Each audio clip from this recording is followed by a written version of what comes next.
Hey you guys, this is Dr. Muller with Healing Lux, and tonight I'm hanging out and thinking about the topic of energy medicine as it corresponds to growth mindset. So recently, some literature on growth mindset has become very popular, and it's not necessarily new literature. This has been around for a while, and Carol Dweck has been studying how the brain works and our ideas of what can we, work at and push through and practice at and possibly get better versus this mindset of you've got what you got, and it really kind of doesn't matter if you practice or not. What you have is what you have, and whether you practice or not, you might not get any better at it. So that's what she kind of talked about, a fixed mindset.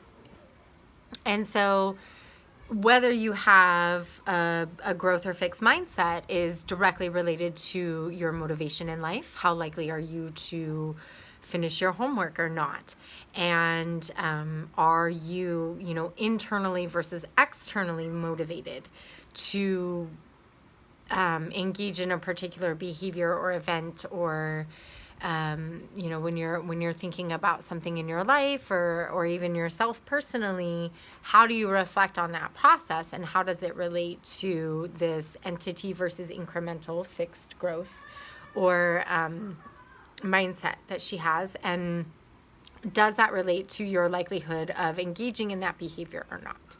So when it comes to education, this is incredibly powerful as a motivator. So we have children who might get really, really frustrated with a particular concept. Usually this happens around math, but also with reading as well. And really any subject, every kid has probably, can have some troubles in a lot of different subjects. So it becomes helping rephrase these neural pathways and retrain these neural pathways for them from the I can't to adding the I just can't do it yet. Now, here's the problem. In true American fashion, I feel like I see this all the time, right? We end up swinging the pendulum one extreme to another.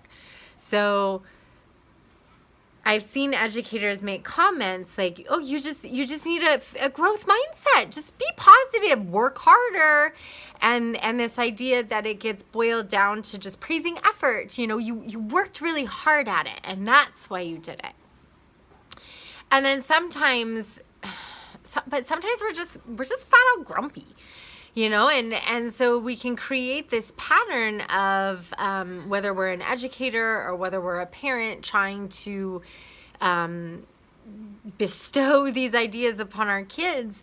We can actually end up using these ideas and creating more harm than good. Here's why. A growth mindset is not about being positive all the time, and it's not about everything going perfect all the time. A growth mindset, plenty of people with a growth mindset have definitely been grumpy or been frustrated or experienced things that just flat out did not go the way that they wanted to. And so in that situation, they may have a brief moment where they're really angry. This just isn't going to work. I don't know what to do. This isn't going to work. And that brief moment is called being human. It's called experiencing the range of human emotions and things that happen with any given situation. So it's okay to go there. You just don't unpack your bags and live there. And so a growth mindset is more about facing that adversity and not just, "Oh, nope, I'm not allowed to think that way. Think positive, think positive." It's more about, "Oh, wow, that didn't go the way I wanted. That sucks. I'm not going to just brush away this emotion of anger or sadness or whatever it is that comes with that quote unquote failure that you've defined for yourself, but instead acknowledge what happened and understand why you're feeling the disappointment or hurt that you are, and then learn the lesson. And when you learn the why, that's when you can flip back to the aha. Here's what I should do instead. And I try again. That is growth mindset. And so it's not that everything's going to be perfect. It's not that everything's always going to go right. And it's not that you always have to be positive in every given situation.